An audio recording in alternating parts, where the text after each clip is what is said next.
How to fix your N26 account closed without warning. So in here, the very first thing that I recommend you guys do is simply look for any sort of a formal notice or termination email containing the instruction for balance retrieval on your mail inbox, right? So after looking for that, if you do find it, then you can simply go through the process of how you'll be able to recover your or retrieve your balance.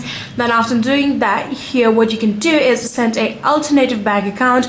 It could be IBAN or BIC in your name to support the N26 support for remaining balance transfer too. So basically submitting the SEPA transfer details for you to retrieve your balance. So after doing all of these, I'm pretty sure you'll be able to recover your or retrieve your balance from your account. But even after doing all of this, if it's still not working, then you can try to contact the customer service of your N26.